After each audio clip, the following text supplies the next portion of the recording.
नमस्कार।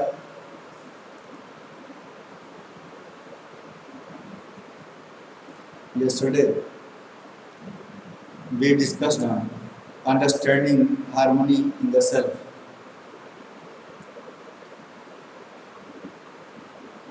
In our lecture, we tried to understand about the activities and the powers of self.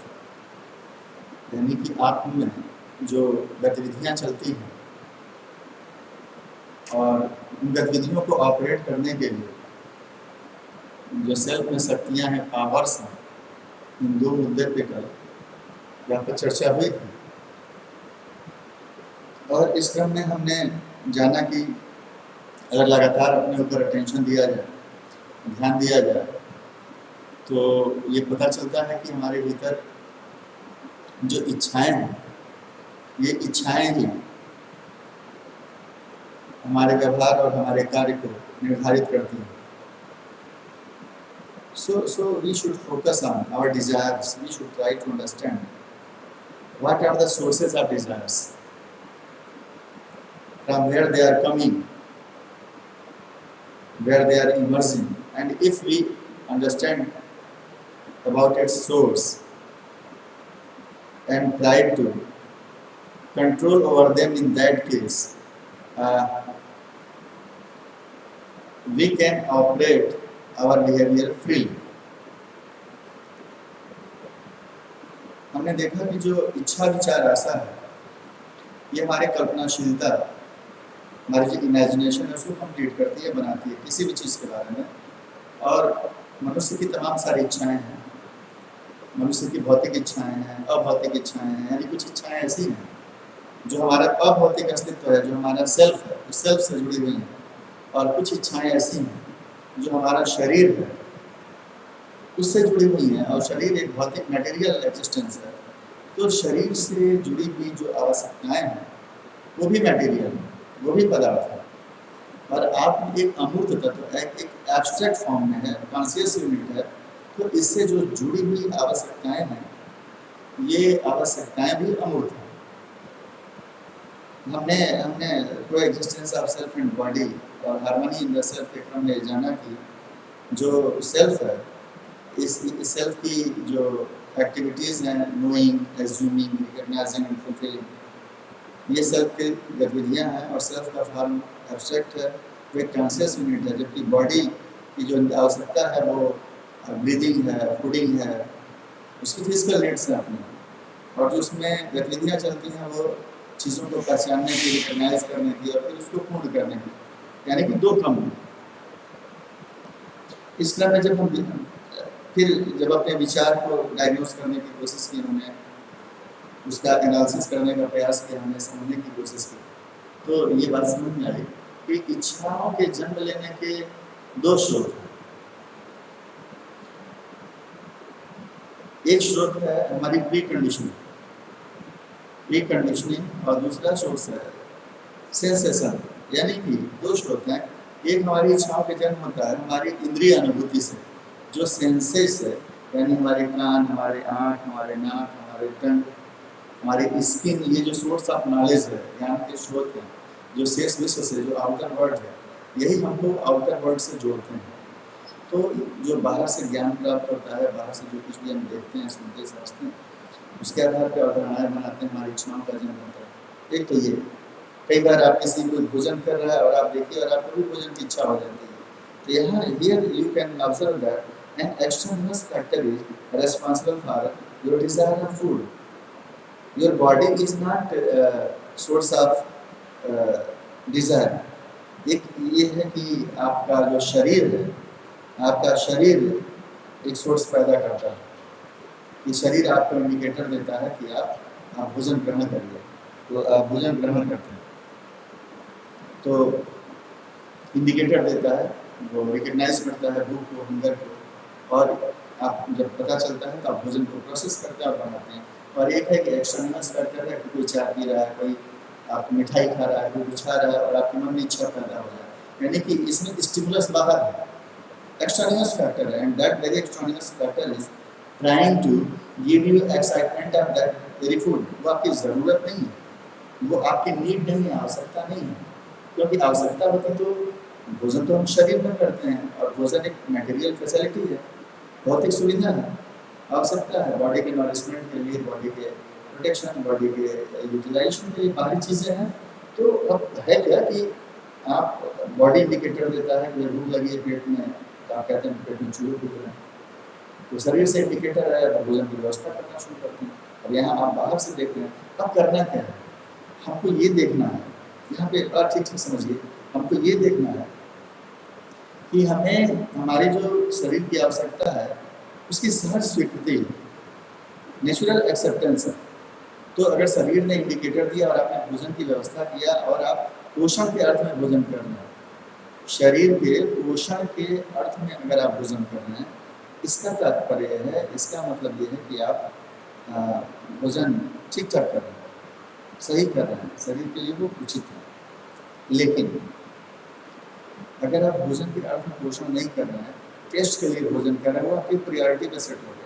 अब यहाँ जो external factor है वो टेस्ट ही के लिए, उस पर्टिकुलर चीज़ का टेस्ट आपकी जीभ पे लगा हुआ है, तो एक्सपेक्टेशन आपको हो रही है, आप इमेजिन करने लगे कि हाँ वो मुझे मिल जाए, और सोच रहे हैं कि कैसे मिलेगा और उसको कैसे हम टेस्ट करेंगे, एक्सपेक्टेशन बन गई। और टेस्ट को एक एक्साइटमेंट है जिसको एंजॉय करना चाहते हैं, आवश्यकता नहीं है।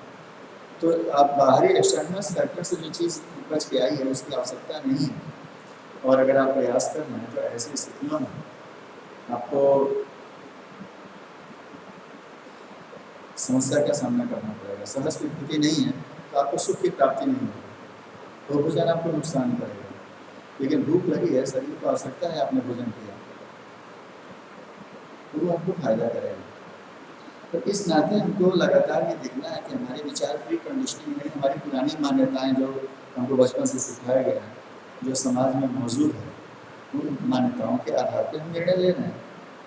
हम इंद्रियों के आधार पर निर्णय ले रहे हैं या अपनी सहज स्वीकृति के आधार पर निर्णय ले रहे हैं। बहुत सारी अच्छी मान्यताएं भी समाज में हैं। समाज में एक मान्यता है कि ऐसा नहीं है, सांस्कृतिक जो कल्चर डेवलप होता है, तमाम सांस्कृतिक तत्वों की सहज स्वीकृति तो होती ही है। जैसे हमेशा सच बोलिए, झूठ मत बोलिए, तो झूठ की सहज स्वीकृति नहीं है, लेकिन सत्य की तो सहज स्वीकृति है। सबकी इज्जत करनी चाहिए और इसकी सहज स्वीकृति है। किसी का अपमान नहीं करना चाहिए, इसकी सहज स्वीकृति है। ये सिखाया जाता है समाज में, मान्यताओं में मौजूद है ये बातें।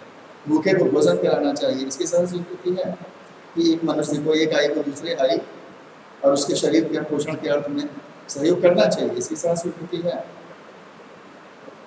किसी के साथ धोखा नहीं करना चाहिए, ऐसी मान्यता है समाज में, और इस मान्यता की सहज स्वीकृति है। तो इस तरीके से बहुत सारी मान्यताएं हैं।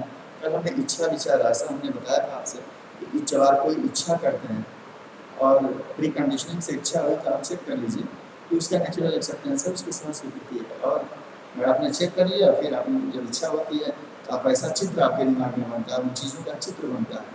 फिर मस्तिष्क में विश्लेषण की प्रक्रिया, मस्तिष्क में जो पावर है, सेल्फ में पावर है, सेल्फ के पावर से एनालिसिस की प्रक्रिया शुरू होती है, विश्लेषण की प्रक्रिया शुरू होती है। आप उससे जुड़े हुए जो तमाम कंपोनेंट्स हैं, तो भाई ये सामान चाहिए, ऐसी इच्छा आपकी हो रही है और आपको लगता है कि हाँ उसकी ज़रूरत भी है। आपकी इच्छा है कि आपको कार चाहिए, तो देख लीजिए कि कार इसलिए चाहिए कि आपको आवश्यकता है, या कार इसलिए चाहिए कि पड़ोसी के पास है, या मामा के लड़के के पास है, या बुआ के लड़के के पास है, या आपके किसी पट्टीदार ने खरीदा है और आपको लगता है कि उनके पास है तो हमारे पास भी होना चाहिए।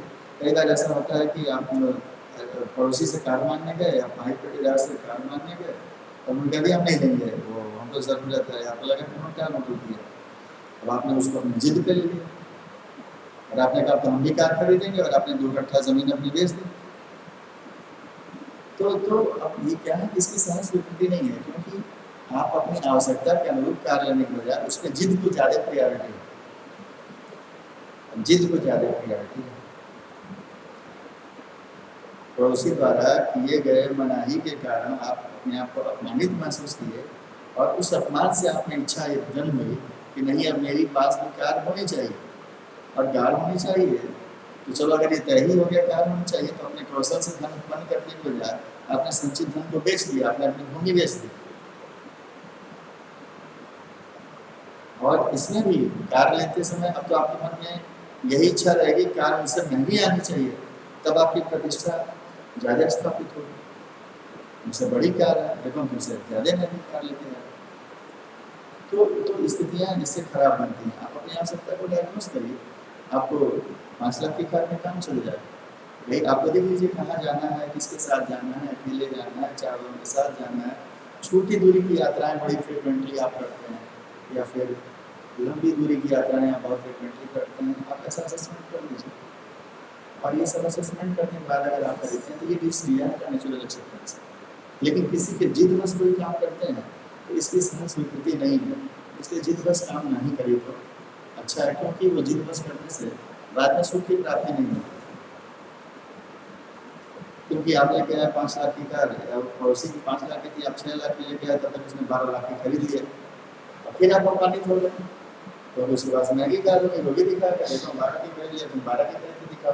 तो ये जो इन्वेस्टमेंट है आपके टाइम का ना, ये चलता रहेगा। And you will observe that external factors are operating your behaviour. आपका व्यवहार तो पड़ोसी ही तय कर रहा है, आपके नियंत्रण में नहीं है। आप पर तंत्र हैं, आपकी इच्छाएं दूसरों की गुलाम हैं, दूसरों के वश में। दूसरा कोई जब चाहता है तब जैसे इच्छा चाहता है तब आपके अंदर उत्पन्न कर देता है। आप स्व के तंत्र में नहीं है, your self is not organized, that means you are not able to diagnose your स्वत्व इनेटनेस। आप अपने जन्मजात प्रत्ययों को, सह स्वीकृति को, इसका मतलब आप नहीं समझ पा रहे, तो सह स्वीकृति को तो समझना होगा। सह स्वीकृति ही मूल आधार है। देखिए जो मूल मंत्र है ना वैल्यू एजुकेशन का, वो सह स्वीकृति ही है। इसको सेल्फ एक्सप्लोरेशन के माध्यम से समझना है। सेल्फ एक्सप्लोरेशन एक प्रक्रिया है जिससे हम अपने सह स्वीकृति तक पहुँचते हैं। और देखिए एक बार अगर आप अपनी इच्छा विचार आशा को धीरे धीरे प्रयास करते हुए नेचुरल एक्सेप्टेंस के लिए अगर आपने कस दिया, तो आप देखेंगे कि आपको जो रियलाइजेशन होगा, जो अनुभूति होगी, वो ये अनुभूति होगी कि जो आपका अस्तित्व है वास्तव में वो सह अस्तित्व है, वो एग्जिस्टेंस है। और जब सह अस्तित्व आपने एक बार डायग्नोस कर लिया, तब आपको उस एथिकल डेफिनेट बिहेवियर को डेफिनेट, तो इसका एक परिणाम तो ये होता है कि आपके भीतर डेफिनेट कंडक्ट, एक निश्चित मानवीय आचरण के प्रभाव बढ़ते हैं। क्योंकि दुनिया में हर आदमी का सिर्फ एक ही जैसा है, सबका नेचुरल एक्सेप्टेंस एक ही जैसा है। और जब सबका नेचुरल एक्सेप्टेंस एक ही जैसा है तो स्वीकृतियाँ भी एक जैसी होंगी। और जब स्वीकृतियाँ एक जैसी होंगी तो समाज में जितने तरह के भेदभाव, इन भेदभावों से तो अपने आप मुक्ति हो जाएगी और जीना आराम सहज हो जाएगा। आप डेफिनेट कंडक्ट की ओर बढ़ेंगे तो आप देखेंगे कि आपके अंदर एथिकल ह्यूमन कंडक्ट डेवलप होता है। और सब अस्तित्व में, चाहे वो पेड़ पौधे हों, चाहे वो पशु हों, चाहे वो सारी हमारी मिट्टी हो, पहाड़ है, झरना है, पानी है, हवाएं हैं, या दूसरे मनुष्य हैं, दूसरे समूह हैं, दूसरे देश के लोग हैं, धरती के किसी हिस्से का कोई जीव या कोई मनुष्य है, इन सबके साथ आप सह अस्तित्वपूर्ण आचरण करना शुरू कर देंगे ताकि उनका भी अस्तित्व बना रहे और आपका भी अस्तित्व बना रहे। अगर आप ध्यान दीजिए तो इसी को लोगों ने कहा कि सस्टेनेबल डेवलपमेंट के केस में देखिए, संपोषणीयता के केस में, सस्टेनेबल डेवलपमेंट के केस में क्या कहा जाता है? संपोषणीयता के केस में यही कहा जाता है कि संपोषणीयता का मतलब ये है कि किसी चीज़ का इस तरीके से उपयोग किया जाए कि आने वाली पीढ़ियों के लिए भी वो चीज़ बनी रहे। जो हमारी कमिंग जनरेशन है उसके लिए वो चीज़ें बनी रहें, ये संपोषणीयता का मतलब हमको बताया जाता है। तो यहाँ भी आप देखेंगे कि जब आप सह स्वीकृति के साथ व्यवहार करेंगे तो आपकी संपोषणीयता बनी रहेगी, क्योंकि आप अस्तित्व पर विचार करेंगे, सबका अस्तित्व बना रहे ऐसा ही आचरण करेंगे। तब आप किसी चीज़ का शोषण नहीं करेंगे। हमने आपसे, आपके ध्यान में होगा कि हमने discuss about current scenario about the continuous happiness and prosperity, सुख की निरंतरता और संपन्नता के बारे में वर्तमान परिदृश्य क्या समाज में दिखता है।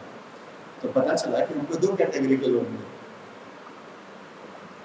उनको एक तो वो लोग मिले जो एसएसडीडी की कंडीशन में यानी एसबीडीडी की कंडीशन में सुविधा विहीन दुखी दरिद्र लोग, एसबीडीडी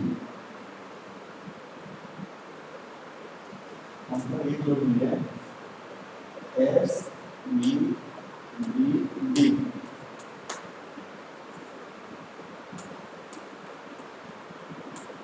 सुविधा विहीन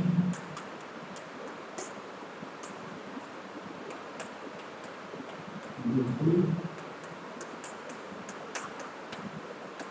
दरिद्र यानी कि डिप्राइव्ड ऑफ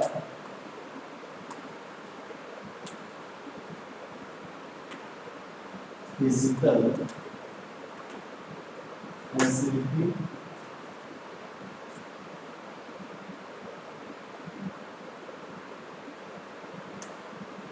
अनहैप्पी पीपल। जैसे जैसे निर्धनता रेखा के नीचे जीने वाले लोगों को देखते हैं, those people who are living under below poverty line, तो जो निर्धनता रेखा के नीचे जीने वाले लोग हैं वो उनके पास फिजिकल फैसिलिटीज नहीं है, भौतिक सुविधाओं से वंचित लोग, ये वो लोग हैं जो अपने शरीर का पोषण नहीं कर पाते ठीक से। आई की रिस्पॉन्सिबिलिटी क्या है, मैंने प्रीवियस वीडियो में चर्चा किया था।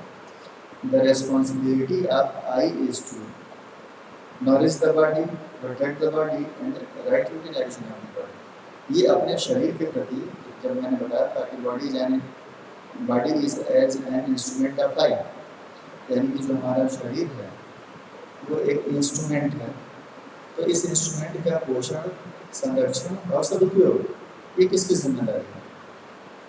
इस पोषण, संरक्षण और सदुपयोग की जिम्मेदारी तो हमारी। तो एक निर्धनता रेखा के नीचे जीने वाले लोग, जब आप ऐसे देखिए बिलो पॉवर्टी लाइन के नीचे का इंडिकेटर क्या होता है? विकास के पैमाने भी कैसे बनाए? लोगों ने विकास के पैमाने को भौतिक वंचितता के आधार पर विकास के इंडिकेटर बना दिया, इसलिए दुनिया में आप देखेंगे भौतिक प्रगति बहुत हुई, क्योंकि सारा समय लोगों ने अपनी सारी उपलब्धियों को, सारे समय को केवल भौतिक सुविधाओं को आगे बढ़ाने में लगा दिया, क्योंकि लोग असेसमेंट ही नहीं कर पाए कि दुनिया को कितने भौतिक सुविधाओं की आवश्यकता है। लोग इसका असेसमेंट ही नहीं कर पाए दुनिया में, इसलिए पूरी दुनिया आज के दिन भी मेटेरियलिस्टिक डेवलपमेंट के लिए पागल है, भौतिक सुविधाओं के विकास के लिए पागल है, और उसी के आधार पर दुनिया के developed country, under developed country और डेवलपिंग कंट्री के इंडिकेटर्स बन गए। 1950 के दशक के आसपास से डेवलपमेंट को इकोनॉमिक डेवलपमेंट बनाया गया। प्रगति का मतलब भौतिक प्रगति। अब ये भौतिक प्रगति की कोई सीमा तो तय की नहीं गई, लोग लगे हुए हैं ऐसे। अब दुनिया देखा गया कि 1991 तक आते आते पूरी दुनिया हैव और हैव नॉट्स में बंट गई। ऐसे लोगों में जिनके पास बहुत संसाधन है, लिमिटलेस है, लगातार प्रयास कर रहे हैं, वो continuously they are expending, they don't know what is their need. पर ऐसे दुनिया में ऐसे भी लोग बने जिनके पास खाने तक के लायक पड़े हैं, रहने के लिए घर नहीं है, पहनने के लिए कपड़े नहीं है, भूखे नंगे लोग हैं। लगातार हम पत्रिकाओं में ऐसी तस्वीरों को देखते हैं, ऐसी तस्वीरें हम तक पहुंचती रहती हैं। तो ये असली पीढ़ी वाले लोग हैं। तो जब पूरी दुनिया को ये डायग्नोस किया गया कि भाई आर्थिक विकास होना चाहिए, तो अब ये क्या किया कि अब इसका तरीका क्या था? तो education system wide only to,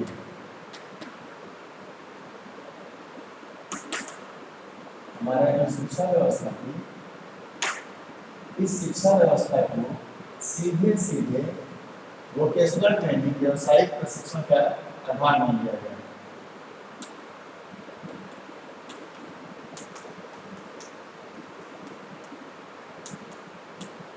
vocational training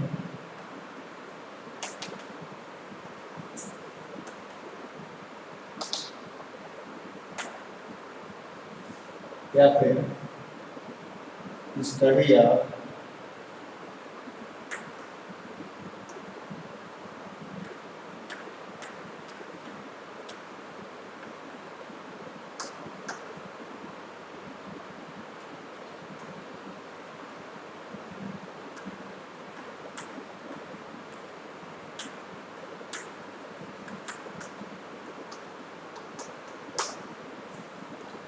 सारी पढ़ाई को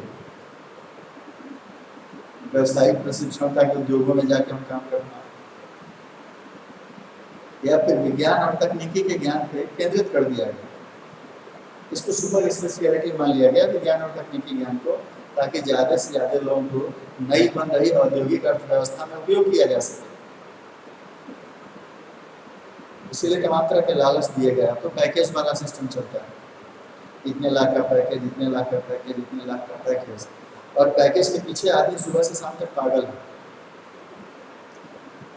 अब हमने आपसे पहले ही जब वैल्यू एजुकेशन के परिचयात्मक स्तर के आप लोगों से बातचीत हो रही थी, तो हमने पहले ही कहा था आपसे कि विज्ञान और तकनीकी की समस्या क्या है। विज्ञान और तकनीकी सुविधाओं का उत्पादन कर सकता है, लेकिन आपको यह नहीं समझा सकता कि आपको कितनी सुविधाएं चाहिए। For that very purpose we need value education. This is the missing link of our education system, that they are not giving you value education.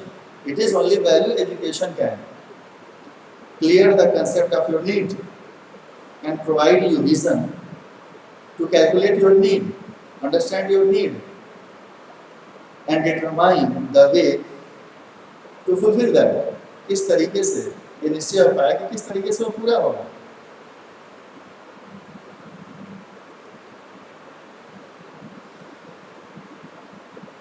इस पर विचार करना बहुत जरूरी है।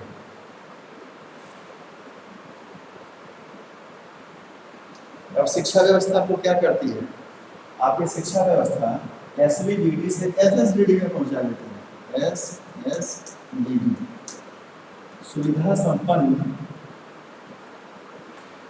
सुविधा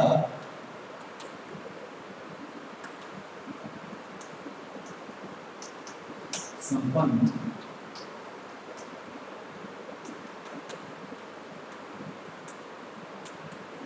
दरिद्र।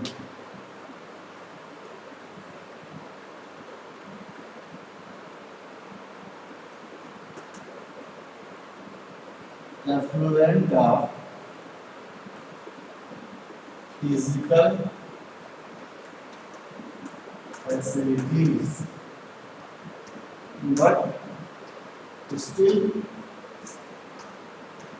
deprived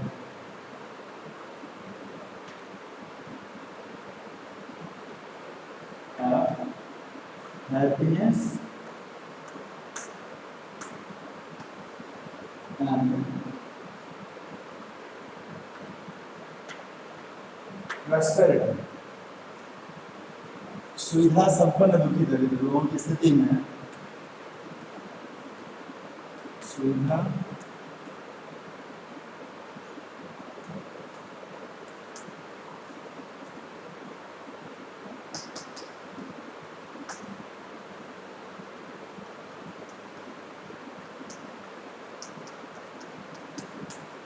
अब हमको जब हमारी शिक्षा व्यवस्था हमको इस लायक बनाती है कि ढेर सारी सुविधाओं का हम अपने जीवन में उत्पादन करते हैं, बहुत सारे पैसे के पीछे लगातार पड़े रहते हैं, फिर भी दरिद्रता क्यों होती है?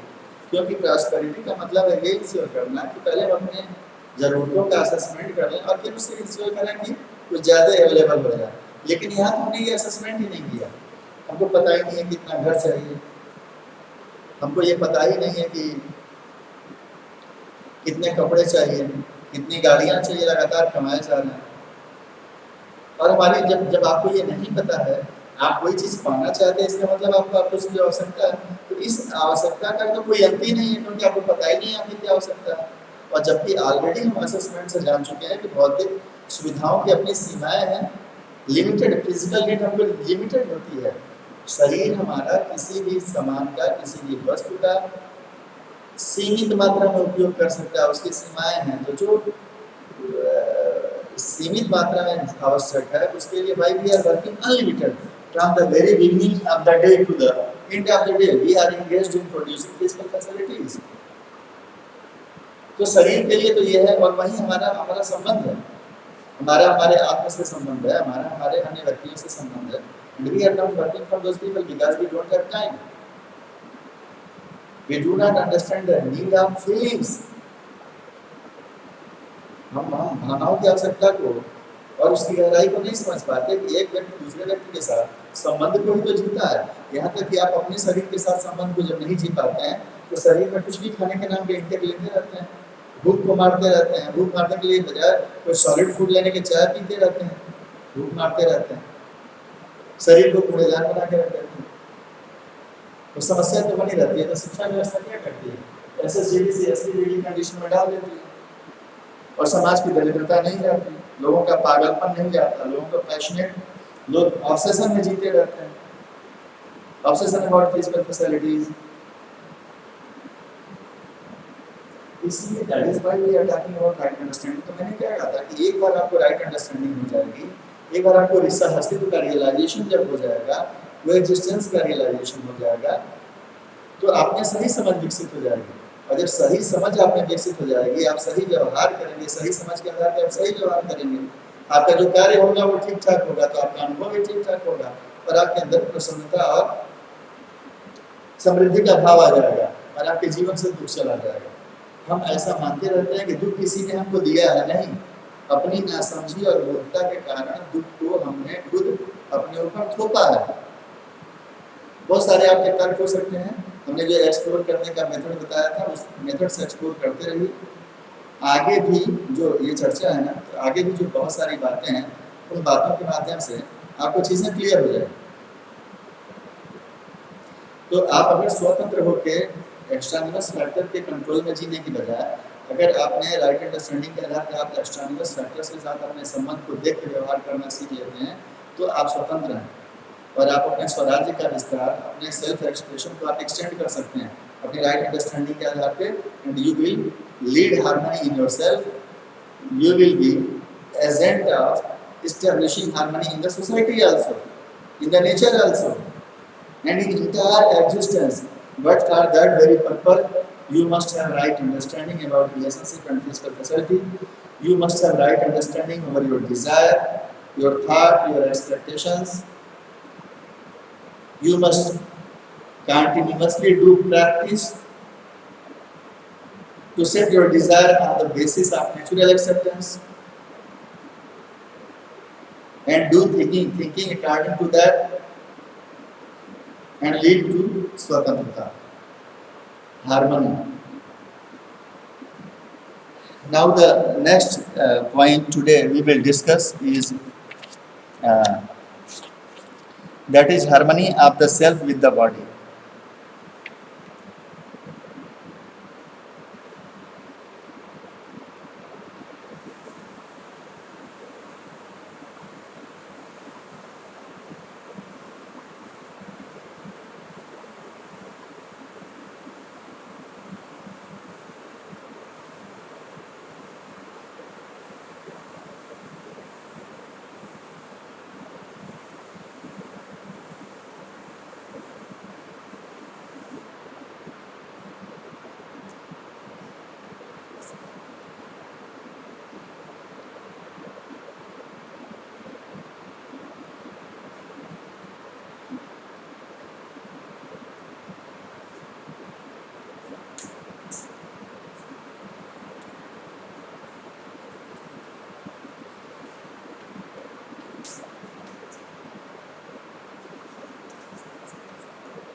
Self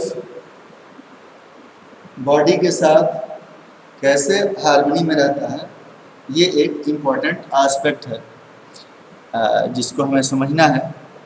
so let us understand the salient aspects of harmony with the body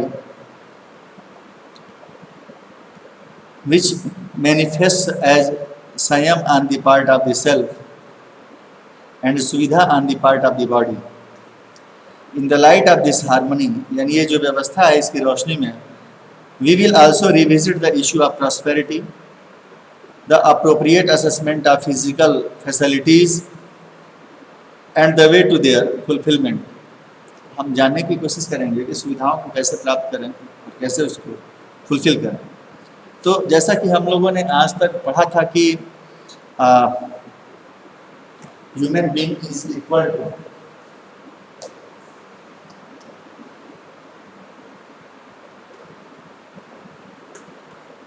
human being बराबर सेल्फ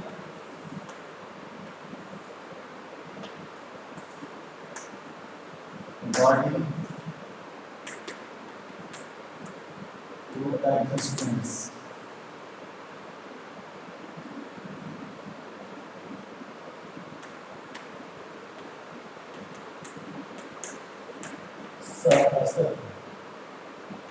और दोनों के बीच में इंफॉर्मेशन का आदान प्रदान, दोनों के बीच में सूचनाओं का आदान प्रदान, ऐसा हम लोगों ने पढ़ा था पूर्व के वीडियोस में। अब right now here this is responsibility of I, this is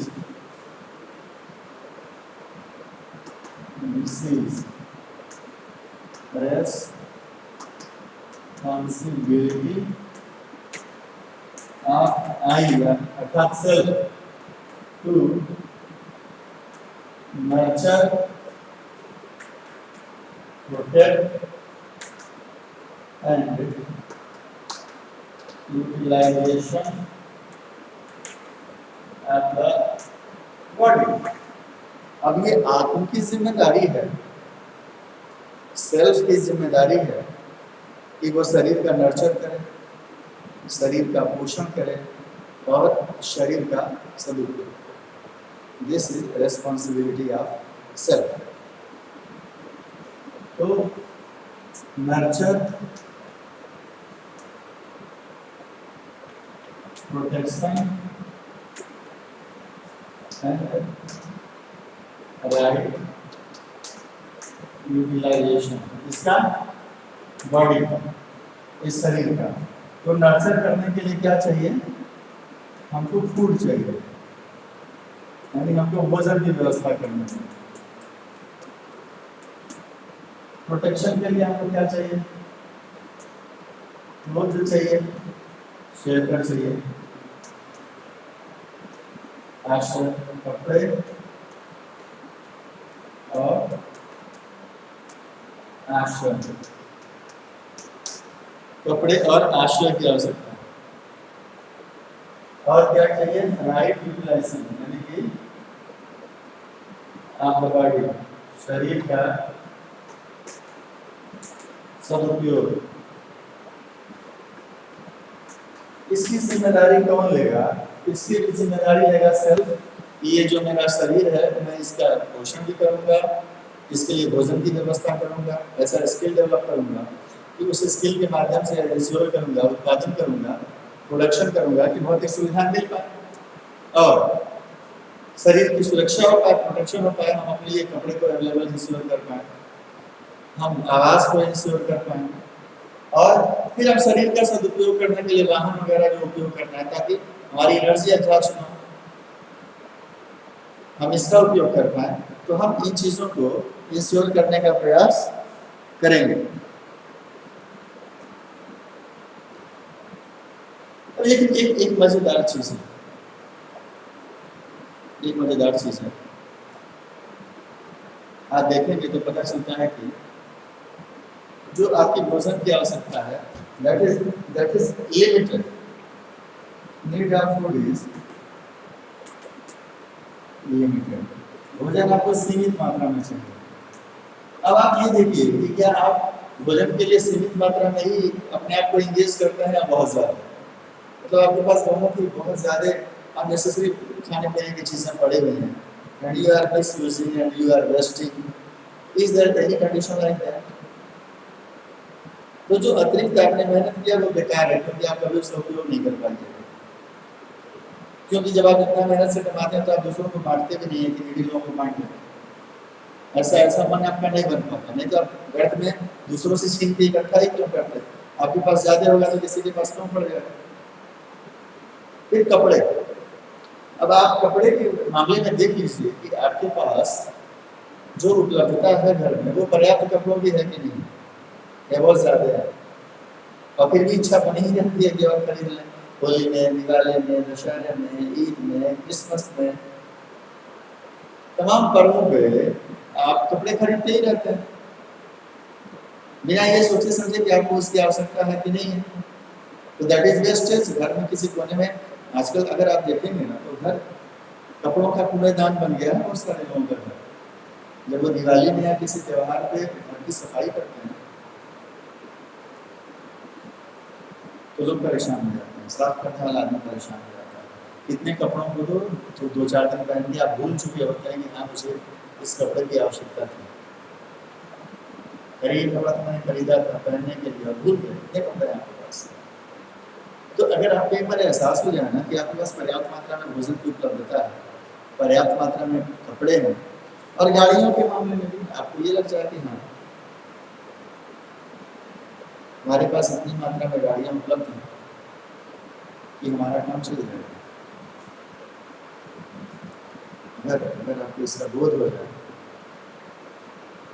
तो फिर आपका काम बन जाएगा। आप जो दरिद्रता की कंडीशन में जी रहे हैं उस दरिद्रता की कंडीशन से, दशा से आपको मुक्ति मिल जाएगी। दरिद्रता की दशा से आपको मुक्ति मिल जाएगी, बशर्ते कि आप एक राइट अंडरस्टैंडिंग बन जाए, ये भाव बन जाए कि मेरे पास जो कुछ भी है वो पर्याप्त है। तो जो समय बचेगा वो संबंधों पे खर्च करिएगा, राइट फीलिंग के लिए खर्च करिएगा, दूसरों से संबंधों के निर्वाह पर खर्च करिएगा। लेकिन ये समझ नहीं बन पाती। अब देखिए देश में कितने बड़े बड़े घोटाले होते रहते हैं, हमारे देश में तमाम पॉलिटिशियंस हैं, तमाम इंडस्ट्रियलिस्ट हैं,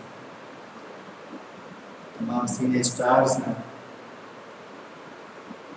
अधिकारी हैं, कर्मचारी हैं, व्यापारी हैं, अधिवक्ता हैं, डॉक्टर हैं, सब लूटने में लगे हुए। कोविड सिनेरियो में आपने देखा है 700 का भरा जाने वाला सिलेंडर 50 से 1 लाख रुपए तक बिका। ये लेने वाले कौन लोग हैं? व्यापारी ही तो। और ये लेन देन भी कहाँ करना है? मनुष्य के जीवन की रक्षा के लिए। लेकिन क्या उन लोगों ने दूसरों की रक्षा के प्रति अपना दायित्व समझा? और मजेदार बात ये कि वो कर क्या रहे थे? पैसे इकट्ठा कर रहे थे। इसके बावजूद भी यह देखते हुए कि तमाम पैसे वाले भी मर रहे हैं, यानी इस पैसे से उनकी सुरक्षा इंश्योर नहीं हो पाएगी। ये जानते हुए भी उन्होंने ये काम किया। ये बड़ी समस्या है और इस बात को हमको समझना होगा। सब सीमित मात्रा में चाहिए, कपड़े सीमित मात्रा में चाहिए, गाड़ियाँ सीमित मात्रा में चाहिए, खाना वो सब सीमित मात्रा में चाहिए, फिर भी एक रेस में हर आदमी दौड़ रहा है। And people don't have right understanding about their requirement, their needs. What are their essential needs or what are their general needs? और कब जिंदगी बीत जाती है, कब जिंदगी आराम से हाथ से स्लिप कर जाती है, इसके बारे में पता ही नहीं चलता। तो ये कोई मामूली समस्या नहीं है, ये एक बड़ी समस्या है जिसको हम लोगों को समझना होगा।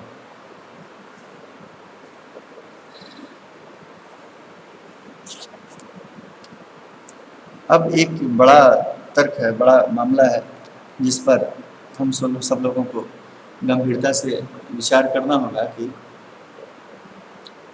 हम कार्यक्रम बनाएं, प्रोग्राम बनाएं 2 चीज़ों के लिए, एक संयम के लिए, एक अपने स्वास्थ्य के लिए। संयम और स्वास्थ्य जीवन में बड़ा ज़रूरी है। जैसा कि अब तक हम लोग जो चर्चा कर रहे थे उसमें देखा हमने, we looked at the harmony of I with the body, leading the correct appraisal of our need for physical facilities and the way to fulfill the physical facilities. We assess that very closely, very clearly, very deeply. We try to understand. Further, we also try to understand the Sanyam and Swasth. We will now proceed to elaborate further on the program to actualize Sanyam and Swasth. यानी कि अब हमको उन कार्यक्रमों पे चर्चा करनी है कि किस तरीके से हम संयम और स्वास्थ्य को पूरा करेंगे। जब हम सेल्फ के रेस्पॉन्सिबिलिटी की बात कर रहे थे तो वास्तव में हम संयम के भाव की ही बात कर रहे थे। हाउ टू इंश्योर संयम एंड स्वास्थ्य। संयम क्या है? संयम है क्या? संयम is the feeling of responsibility in I towards the body. अब ये रेस्पॉन्सिबिलिटी आई कैसे लेगा? I have to develop its understanding. I को अपनी समझदारी का विकास करना होगा अपने शरीर की आवश्यकताओं के प्रति और उसकी पूर्ति के प्रति। गंभीरता से काम करना होगा, लगातार अपनी इच्छाओं पे ध्यान देना होगा, क्योंकि सही समझ से अगर हमारे अंदर सही समझदारी विकसित होगी, हम सेल्फ एक्सप्लोरेशन की प्रक्रिया से गुजरेंगे, then we will be able to, through the process of self exploration, we will be able to understand our swatantrata and swaraj. We will be able to understand our innateness, our self organization and self expression. और एक बार इसकी समझदारी बन गई तो हम संयम का गुण हमारे भीतर अपने आप आ जाएगा। इस नाते इसलिए हमें ये देखना है कि क्या हम अपने शरीर को स्वस्थ बना रहे हैं, अपने शरीर को अस्वस्थ बना रहे हैं। एक और महत्वपूर्ण बात है कि अगर आप एक बार चेक करिए, if you have right understanding about your you have right understanding about your relationship and physical facilities, you have right understanding about right thought and right feeling, you have right understanding about your essential requirements. In that case, all such type of feelings, thinking and knowledge leads you in harmony. It affects you positively. आप इसको ऐसे देखिए कि आप बहुत खुश हैं, you are very happy, then temperature of your body will be normal. But if you are angry, if you are happy, then temperature and pressure of your body will be normal, and if you are angry, in that case temperature and pressure of your body will increase adversely and you will become abnormal. तो जब भी आपकी right understanding रहती है, सही सोच बनती है, सही समझदारी बनती है, तो सही सोच और सही समझदारी आपके भीतर व्यवस्था का भाव लाती है, संगीत का भाव लाती है।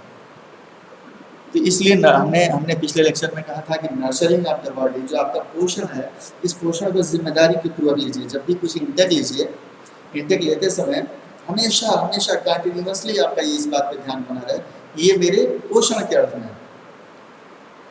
आप जो भी भोजन लीजिए, देखिए that must be digestible, easily digestible, यानी कि उसका वो ग्रहण करिए जब, तो भोजन को इस तरीके से ग्रहण करिए कि उसका पाचन हमारे शरीर आराम से उसको पचा ले। आप मांस खाते हैं तो देखिए बहुत सारे मांस होते हैं जो आराम से नहीं पचते और पेट को बहुत सारा मेहनत करना पड़ता है।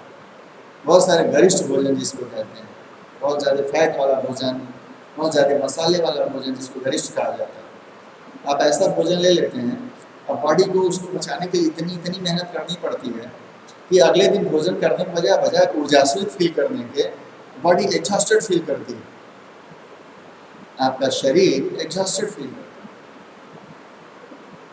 Energy exhausted.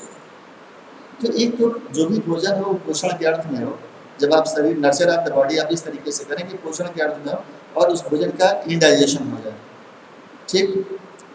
इंजेशन ठीक से हो, इंजेशन आप ठीक से करिए, भोजन को चबा के खाइए, पूछ के खाइए, ताकि वो लाद पूरा आपका उसमें स्लाइवा आपका मिले, ताकि वो आराम से वो पच जाए, फिर डाइजेशन उसका आराम से हो जाए। उसका आप शरीर को आराम दीजिए, भोजन करने के बाद थोड़ा सा अगर ज़रूरी हो तो आराम दीजिए, क्योंकि इसका काम तो बॉडी खुद करती है, पचाने का काम बॉडी खुद करती है, ठीक है। लेकिन ये काम बॉडी खुद कब करेगी? When you should take intake of food when you are feeling hungry. If you are not feeling hungry, then you should not intake anything, just for the sake of your excitement of at the tongue से excitement का मजा लेने के लिए भोजन मत करिए। आप भोजन इसलिए करिए क्योंकि आपको भूख लगी हो, तो आप देखेंगे that food will be easily digestible. Choosing the proper portion while taking food, eating and right quantity of food, and the last one is excretion, यानी कि निष्क्रमण, निष्कासन। तो जो भी आप लेते हैं, the stomach needs to be empty well every day, शरीर को ठीक से साफ होना चाहिए प्रतिदिन, जो भी इंटेक आपने लिया है और जो डाइजेस्ट होने के बाद जो पोषक तत्व हैं उनको ले लेने के बाद जो कुछ भी बचता है उसको शरीर बाहर कर दे। ऐसा हो कि वो चीज़ें आसानी से बाहर हो जाएं। आपको इस तरीके से काम करना चाहिए ताकि आप फिर से फ्रेश फूड ले पाएँ अपने आप को ऊर्जासित करने के लिए। The undigested foods needs to be removed from the body. और अगर आपने उसको एक निश्चित समय के भीतर अपने शरीर से उसको अनडाइजेस्टेड फूड को अगर आपने बाहर नहीं किया, in that case what will happen, you know?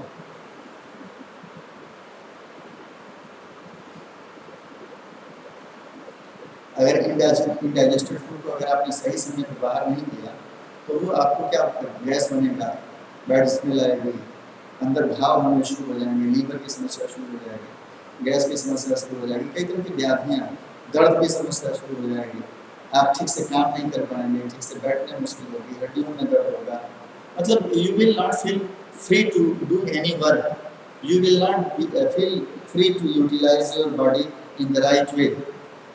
So जो पोषण है ये पोषण बड़ा समझदारी पूर्वक होनी चाहिए। दूसरा मामला है नर्चर ऑफ द बॉडी का, प्रोटेक्शन ऑफ द बॉडी का, शरीर के संरक्षण का। So you need to arrange for clothing and shelter for the body to protect। आप ऐसे कपड़े खरीदते समय रंग पे मत जाइए, कपड़ों के सौंदर्य पे मत जाइए। आप कपड़े खरीदते समय इस बात का ध्यान रखिए, आप ठंडी में कपड़े खरीदते हैं तो क्या करते हैं, आप इस बात पे ध्यान देते हैं कि कपड़ा कितना ठंड से आपको बचाएगा। गर्मियों में हल्के कपड़े होंगे, थोड़ा हवा वेंटिलेशन बना रहा है। लेकिन बहुत सारे लोग अब शादी ब्याह में देखिए बहन जी लोग क्या करते हैं, माताएं बहनें भाभियाँ क्या करती हैं, तो वो खूब कोल्ड पड़ता रहेगा, ठंड पड़ता रहेगा, इसके बाद भी केवल आकर्षण इंद्रिय सुख के लिए वो जैकेट नहीं पहनेंगे। अगर आप उनसे मजाक में पूछिए अरे बहुत ठंड है तो कहती है बस आज की ही तो बात है, अब एक दिन कौन जाता है पहनने, इतना महंगा हमने ड्रेस खरीद रखा। ये एक कॉमन आइडिया है और कभी भी आप ये अनुभव ले सकते हैं अपने घरों में, या कभी नात मात रिश्तेदार के घर किन्स के यहाँ चले गए, पास पड़ोस में जो आपसे लगे हुए लोग हैं जिनसे आप आराम से अपनी बातें कर लेते हैं, सहायता से बातें कर लेते हैं, उनसे कभी पूछिए तो वो मुस्कुरा के यही जवाब देते हैं कि अरे आज तो शादी है, आज तो कोई बात नहीं, ठंड लग रही है। भले अगले दिन उनको छींक आए, अगले दिन उनकी नाक बहने लगे, वो इस तरह की गतिविधियों में लिप्त रहते हैं, ऐसी स्थितियाँ बनती हैं।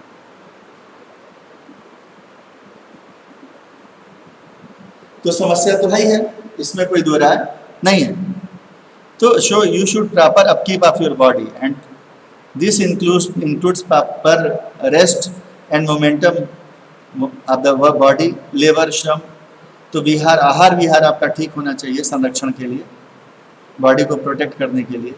ठीक है, फिजिकल एक्सरसाइज करिए, व्यायाम करिए, आसन प्राणायाम करिए। आसन क्या है, आसन में अलग अलग भाव भंगिमाओं से the system of the body have to be kept running properly through आसन, giving the body proper posture by sitting और lying.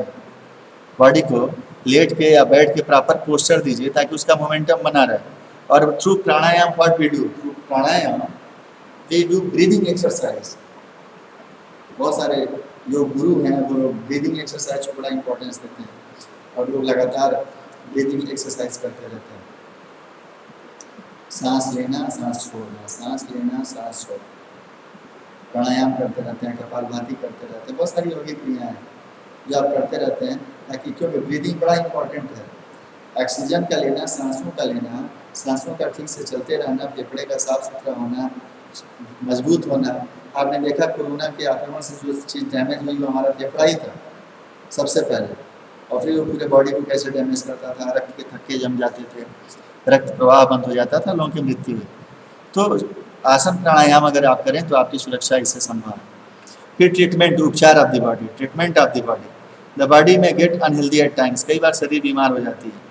Then we need to treat the body, make it healthy again. For this very purpose we should keep our self without food for some time. कुछ देर के लिए तो हमको भोजन के बिना रहना चाहिए, क्योंकि भोजन को पचाने में शरीर को बड़ी ऊर्जा खर्च होती है। तो शरीर अपनी ऊर्जा भोजन को पचाने में खर्च करने के बजाय शरीर अपनी ऊर्जा उस बीमारी के उपचार में करे तो ज़्यादा बेहतर है। तो आप उतनी ऊर्जा लेते रहिए जिससे आप सर्वाइव करते रहें, लेकिन भोजन प्रयास करिए, या तो हल्के भोजन लें या तो ना भोजन लें। अन्य तरीके से आप ऊर्जा लेके मिनिमम खा के और ऊर्जा लेते हुए आप अपने बीमारी का उपचार करें। तो ये सब चीज़ें बहुत ज़रूरी हैं ज़िंदगी में। You may treat the body with air, water, sun, soil, herbs, बहुत सारी चीज़ें हैं, इनसे ट्रीट करके, और ये मेडिसिनल हर्ब्स हैं, आप इनसे अपना उपचार कर सकते हैं। Here one thing to understand is that the system of the body work in self organized. अब आपको खुद देखिए ना, आपके शरीर में आपको कोई व्यवस्था देनी नहीं, शरीर की व्यवस्था अपने आप एक बनी बनाई व्यवस्था है। जैसे आपके विचारों में सिर्फ एक बनी बनाई व्यवस्था है, सहज विकृति एक बनी बनाई व्यवस्था है, जिसको केवल आपको समझना है, देखना है, विजुअलाइज करना है, यू हैव टू अंडरस्टैंड है। ठीक उसी तरीके से शरीर में ऑलरेडी एक बनी बनाई व्यवस्था है, you have to upkeep that, you have to make that healthy. वो कहीं से बाधित ना हो, आपकी सारी मेहनत इसी बात के लिए, और योग प्राणायाम या संयम की बात इसीलिए कही जा रही है। And right utilisation of your body, शरीर का सदुपयोग कैसे हो। You need to arrange for equipments, instruments for the right utilisation of your body. अपने शरीर का सदुपयोग करने के लिए बहुत सारे संसाधनों का, वाहनों का हम उपयोग कर सकते हैं। They increase the efficiency and capacity of the body, वो हमारे शरीर की एफिशिएंसी को, यानी कुशलता को और कार्यक्षमता को, कैपेसिटी को बढ़ा देती हैं। Another thing here is that when you employ your body for right behavior and work, it has favorable effect on your body, and if you use it for acting opposition with other person, then you just like quarreling, fighting, teasing, hitting, it adversely affect your body. ये आपको adversely affect करती है, आपको गलत तरीके से प्रभावित करती है। ये आप स्वयं में अनुभव करके देख सकते हैं। आपके स्वयं के अनुभव से आपको पता चल जाएगा कि जब आप क्रोध करते हैं, लड़ाई झगड़ा करते हैं, तो इसका आपके शरीर पे क्या प्रभाव पड़ता है। आप ऐसे देखिए, जब आप किसी से मारपीट करने जाते हैं तो क्रोध आपको आता है, तो आपकी बॉडी में ब्लड प्रेशर बढ़ जाता है, हार्ट बीट आपकी बढ़ जाती है। बहुत ज़्यादा गुस्सा हो गया, लड़ाई करते हैं तो पैरों में ट्रेमलिंग होने लगती है, रक्त प्रवाह इतना तेज होता है कि पैर कांपने लगते हैं, हाथ कांपने लगते हैं, चेहरे पे एकदम वाइब्रेशन होने लगता है, जलन, आंखों में जलन पैदा होता है। और ये सारी जो चीज़ें हैं, जब वो सारा मामला ठंडा होता है तो देखते हैं यू आर बैडली एग्जॉस्टेड, आपकी सारी ऊर्जा क्षारित हो गई है, इसने शरीर पे आपके खराब प्रभाव डाला। और कई बार तो ये क्रोध क्या करता है, ये अचानक आपको इतना ज़्यादा आपका हार्ट बीट बढ़ जाता है, इतना ज़्यादा ब्लड प्रेशर बढ़ जाता है कि गैस बढ़ जाती है दिमाग की, क्रोध के बारे में असर बढ़ जाती है। वो सोचिए, आप कई बार जब एडवर्स चीज़ें सोचते हैं, आप बिस्तर पे सोचते रहते हैं, सोचते रहते हैं, सोचते रहते हैं, माटा क्या होता है आपके साथ, नसें फूल जाती हैं, सिर में दर्द होने लगता है, आप तकिया पे पलटते हैं, कई बार हवा में से रखना चाहते हैं, सिर को पानी से करते हैं, कितना कुछ आप करते हैं। क्यों करते हैं भाई? इसलिए करते हैं, आप अपने डिजायर को वहीं रोक दीजिए। जिस डिजायर के कारण आपको ऐसे विचार आ रहे हैं, जिन विचारों के प्रभाव में आपको उलटना पलटना पड़ रहा है, आप परेशान हैं, ऐसे विचारों को आप छोड़ दीजिए, ध्यान दीजिए। क्योंकि ऐसे विचारों को अगर आप सहज स्वीकृति के स्तर पर चेक करने आएगा, तो ऐसे विचारों का सहज स्वीकृति नहीं है। और जब इन विचारों की सहज स्वीकृति नहीं है तो ये काम क्यों करना। जिस किसी भी विचार की सहज स्वीकृति में आपको काम नहीं करना चाहिए। हमने पहले ही कहा कि आपकी हार्मनी बिगड़ जाएगी अगर आप ऐसा काम करिएगा।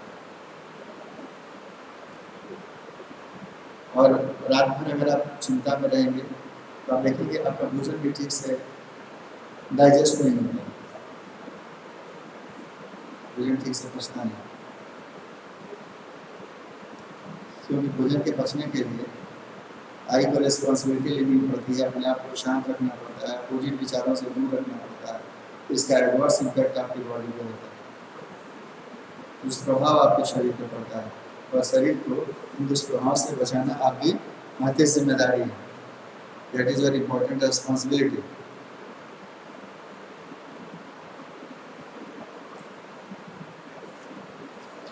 तो ये जो ह्यूमन वैल्यू के दो पहली यूनिट थी जो सेल्फ एक्सप्लोरेशन और वैल्यू एजुकेशन का बेस्ट थी, और दूसरी understanding human being and coexistence of self and body, इन सब मुद्दों पे लगातार चर्चा होती रही। अगर हम इस पूरे मॉड्यूल को कंक्लूड करें, इस मॉड्यूल में हमने क्या पढ़ा, तो the salient conclusion arising out of the exploration carried out during this module towards understanding myself, the human being, are as follows। क्या है वो, उनको समझने की आवश्यकता है। पहला तो ये कि we try to understand how can we attain continuous happiness and prosperity, and for this purpose continuously we try to do self exploration, we engage ourselves in self exploration so that we can understand our natural acceptance and experimental validation। हमने अपने आत्मान्वेषण की प्रक्रिया से अपने आप को जोड़ा और उस तलाश में हमको पता चला अपनी सहज स्वीकृति के बारे में, नेचुरल एक्सप्लोरेशन के बारे में, और ये भी पता चला कि अपनी सहज स्वीकृति को चेक करके देखा जाए, एक्सपेरिमेंटली वैलिडेट करके देखा जाए, जांच पड़ताल करके देखा जाए कि हाँ वो सही है कि नहीं है, ताकि जो हमारा जीवन है वो किसी एक्स्ट्रानिमस फैक्टर के प्रभाव में रेगुलेट होने के, हमारी इच्छाएँ एक्स्ट्रानिमस फैक्टर के प्रभाव में चलने के कम से कम वो हमारे अपने नियंत्रण में रहें। और इस क्रम में हमने एक चीज़ और देखा कि आई एंड बॉडी, मतलब हम एक शरीर नहीं है, हमारी जो बनावट, हमारा जो कॉन्स्टिट्यूएंट एलिमेंट है वो एक आई है, एक सेल्फ है, और दूसरा बॉडी है। तो I and body are not, both of them are complementary to each other, दोनों में पूरकता का भाव है। आई के लिए भी बॉडी की आवश्यकता है और बॉडी के बने रहने के लिए भी आई की आवश्यकता है, और दोनों में से कोई एक छूटा तो फिर हमारा अस्तित्व समाप्त है। हम सड़क पे चल रहे, हमारी बॉडी डैमेज हो जाए तो हमारा आई इस शरीर को छोड़ के निकल जाएगा। हम बहुत स्वस्थ हैं, बस किसी कारण से हमारा आई व्यथित हो जाए इस संसार से तो स्वयं इस शरीर को छोड़ के चल देता है। तो कॉम्प्लीमेंटेरिटी का भाव है, लेकिन इस कॉम्प्लीमेंटेरिटी में जो बड़ी जिम्मेदारी है हमने देखा वो आई की है। इस शरीर की सुरक्षा के लिए, बॉडी की सुरक्षा की जिम्मेदारी तो आई की है। और आई स्वस्थ रहेगा, स्व में स्थित रहेगा, स्वस्थ रहेगा तो आई के अनुसार इसका उपयोग आप आराम से कर सकते हैं। आप क्या होता है भाई, बीमार पड़ते हैं आप, शरीर अस्वस्थ हो जाता है तो आप क्या करते हैं, स्कूल में एप्लीकेशन देते हैं कि respected sir I am unable to attend college today, आज हम कॉलेज आने में असमर्थ हैं। ये बात क्यों कहनी पड़ती है? क्योंकि आप में अस्वस्थता बनी हुई है, अस्वस्थ नहीं है, स्व में स्थित नहीं है। तो ये एक महत्वपूर्ण बात थी जिसको हमने जाना। फिर हमने जाना कि activities of I and body, इन दोनों को समझा कि कौन कौन सी गतिविधियाँ आई में चलती हैं और कौन कौन सी गतिविधियाँ बॉडी में चलती हैं, and we become able to distinguish between the need of eye and need of body. We become enabled to understand that distinguish between activities of body and activities of self. And we found that the activities of self are continuous while the activities of the body is intermittent, time dependent. जो आत्ममुखी गतिविधियाँ वो निरंतरता में चलती रहती हैं, एक पल भी रुकती नहीं। आई एक कॉन्शियस यूनिट है, एक सचेत इकाई है, चैतन्य इकाई है, उसमें निरंतरता से विचार चलते ही रहते हैं, हमेशा गतिशील रहता है वो। और जो हमारी बॉडी है उसकी जो आवश्यकताएं वो टाइम डिपेंडेंट होती हैं, समय समय पर उसको आवश्यकता पड़ती है, भोजन वगैरह की, पानी की समय समय पर आवश्यकता हमारे शरीर को पड़ती है, हवाओं की भी, सांस की भी आवश्यकता हम कंटिन्यूअसली नहीं लेते हैं, सांस भी हम रुक रुक के ही लेते हैं। तो हम इस बात को समझ सकते हैं। फिर हमने जाना moving towards harmony in the activities of this self through self exploration is the way to continuous happiness. Further the right understanding of the harmony of self and the body enable us to assess the need of physical facilities and also indicate the way to ensure prosperity। तो जो इस unit की हमारी पूरी पढ़ाई थी, ये पूरी पढ़ाई में हमने स्वयं में व्यवस्था के पक्ष को समझा। ओवरऑल हम कहें तो उसका पर्पज यही था कि अपने अस्तित्व को, अपने शरीर और स्वयं के अस्तित्व को एक साथ देखने की क्षमता हमें विकसित हुई, और हम ये जान पाए कि किस तरीके से दोनों की आवश्यकताएं पूरा करेंगे, कैसे हार्मनी बनी रह सकती है। और आगे इसका हम उपयोग करेंगे अगले मॉड्यूल में, harmony in family and society, जो नेक्स्ट मॉड्यूल होगा, जिसमें हम जानते हैं कि फैमिली है वो कई सारे सेल्फ का एक ग्रुप है। एक परिवार में बहुत सारे सेल्फ रहते हैं, ठीक है। तो इन बहुत सारे सेल्फ के बीच में हार्मनी कैसे बनी रहेगी, हम इसको समझेंगे। Thank you very much for watching this video, and I hope that this video will work for you. You will be able to understand harmony within yourself. You will be able to develop your understanding about yourself and your body, and do practice in your life to make yourself happy and prosperous. Thank you so much for watching this video.